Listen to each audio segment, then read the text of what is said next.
In China, I mean, the ideas of volunteerism and charity are been developed in the West for quite a long period of time. In China, it's quite new. Yeah. And right now, you're seeing a lot of interest by people, wealthy people, in doing charity. But what does that mean?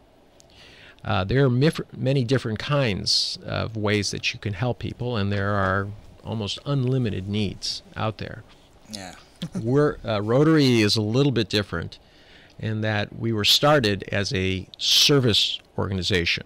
And by service, that means that we really look at social investment, not necessarily give somebody a fish, but teach them how to fish. Mm-hmm. We're always looking for opportunities, not only to teach them how to fish, but in the future, we want them to be prosperous enough, self-sustaining, to be self-sustaining, and so they can do for the next generation what has been done for them. Exactly. And it's this carry forward idea that, I don't know if there was a movie called Pay It Forward, and which talked about if you do 3 good deeds and you ask each person who received the benefits of those deeds to do 3 good deeds, in a few generations you would have a very, very different world.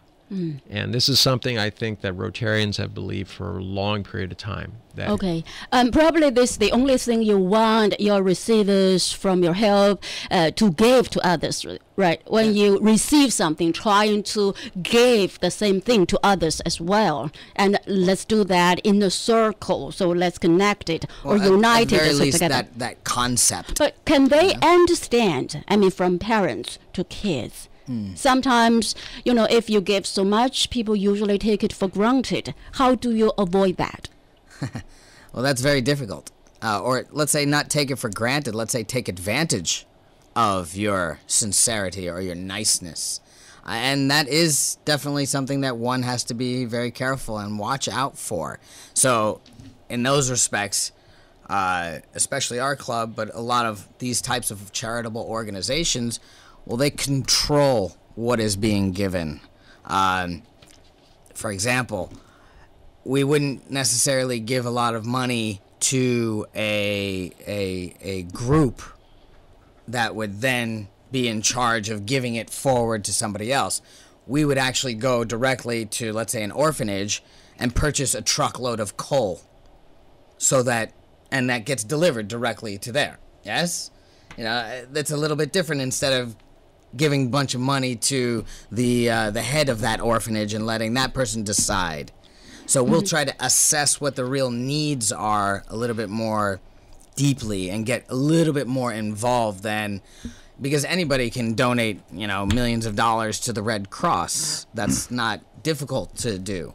I think one of the things, especially in China, is that we get our hands a little bit more dirty by going and doing things ourselves. Okay. That's part of the mission of Rotary. As David says, in order to mitigate some of those issues you talked about, we monitor both the transparency of the organizations we give funds and give time to, but not only their transparency, but their effectiveness, to do our best to institute professional philanthropic methods into whatever program we're out to support. Absolutely. Well, just now Einar mentioned about that he was deeply, he had to, because he was born in a volunteer family.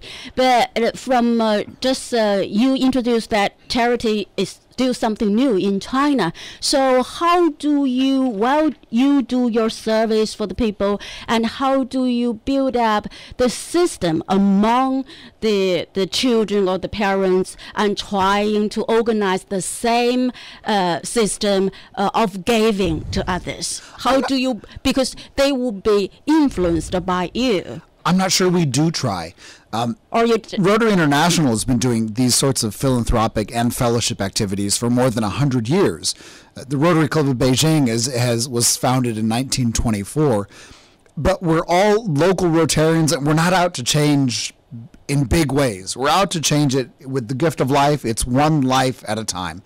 Are we going to change the whole world? No, but nor is that our objective. Our objective is just to do, as Einar says, if we do a little bit of good and then 3 more people who know us do a little bit of good, then in a couple generations we've changed the world. So we're not out to do that from the get-go. We're just out to do a good thing. And it's more than just doing a good thing. Frankly, we get involved because we like making friends and meeting people who are nice people and similarly minded, and we want to have fun.